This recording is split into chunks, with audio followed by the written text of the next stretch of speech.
And what's going on, guys? Kale here, coming at you with another video. For those new to the channel, I am an endgame player with 3 accounts, kind of in the endgame, mid-game. Well, actually, I guess they're all technically in the endgame these days, but anyway, there is a 3-year account, coming up on 4-year account, a 3-year account, and a 2-year account.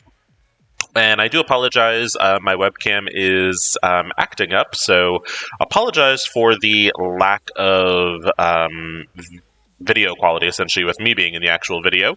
But anyway, the information is still applicable, and the information still applies. So with that being said, this video is going to be kind of talking about future Scourge planning, information with Apocalypse, and kind of the impact I believe that is going to have on the game as well. And, just kind of how I plan on, I guess, going forward, what I'm planning to do. So first and foremost, let's talk Scourges. So the Famine Scourge has ended. We got our reward payouts for that, and from this Scourge, I'd say there's kind of some lessons to be learned. And, if we look here, Little Minnie did okay as far as, basically the effort I put in. Kale obviously did better, which is the biggest account that I possess. But if we look here, kind of at the unlimited xmen, would help if I could spell over here. So here we go, unlimited xmen. So was able to get Rogue to 4 yellow, 3 red. I will obviously buy the 4th red star on her. And then for Kale, for very minimal effort, I was able to get to 5 stars, 4 red, and then I will obviously buy the 5th red star. And kind of what, happened, I think, uniquely with the Famine Scourge, and I think that's going to be happening with the future upcoming Scourges, is, there were 3 teams to choose from. So, we had Young Avengers, we had A-Force, and then we had Inhumans. And, these 3 teams, of the 3, I would say really only one was super effective in actually dealing with the Scourge event. So until we kind of have a little bit more information on the War Team Scourges as well as the Death Scourges, I'm kind of taking a more kind of cautionary approach. And, if we're looking here, we're going to talk War first, since that's the one we have the most information on. I want to talk about the nodes 5 and 10. So obviously, it requires heroes as guardians. However, hero as guardians is not an actual team tag. So it's as guardians, and then it's further subdivided into heroes. And that's how you essentially create the hero as guardian tag. There's no actual hero as guardian team. It's just heroes / as guardians. So this kind of influences, I think, who are, I guess, possible candidates for the remaining teams. And in order for a team to fit this requirement, first and foremost, they have to be a hero. And I know there's been some speculation out there. There's been a couple content creators that are talking about, Ravengers might be, a possible team for this War Scourge, Uncanny, which Uncanny, there's a possibility. And then I think the other one is the Marauders with Madeline Pryor. But the biggest problem is those 2 teams in particular are not heroes. So the only hero Ravenger is going to be Star-Lord T'Challa, and the Marauders don't have any heroes. So you can see here, you can't even select them. So, same thing with the Ravengers. If I was to select hero Ravengers, the only character that's going to pop up is Star-Lord T'Challa. So in order for this filter to apply on nodes 5 and 10, they have to be a hero. The only way to kind of circumnavigate this would be to essentially just have it be the Asgardian tag. But the blog very clearly says Hero Asgardians. So, with that being said, we are looking at hero teams. So we have hero selected.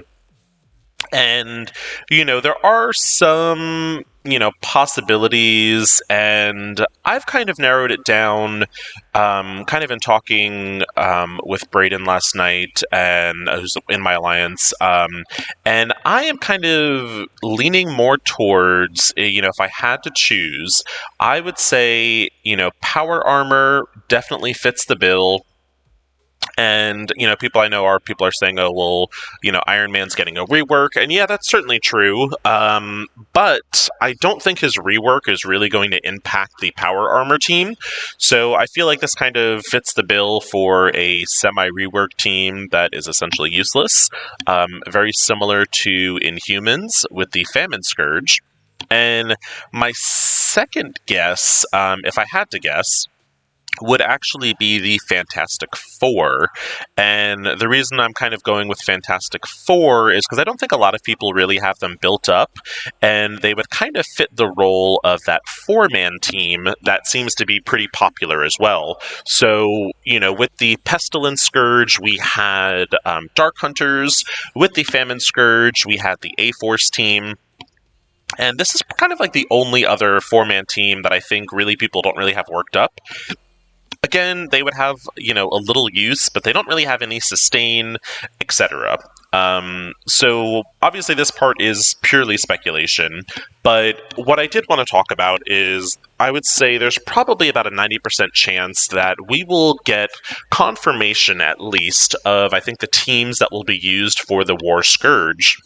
And with that being said, I want to talk about how to kind of plan. And I know we've kind of gone a long, dragged-out way to get here, but planning for these scourges, I think, is going to be very important. And kind of a lesson I would say I've learned, in particularly on Kale, and I am going to just kind of switch over there real quick over to Kale, and something I don't think I will be doing in the future. So, with Kale,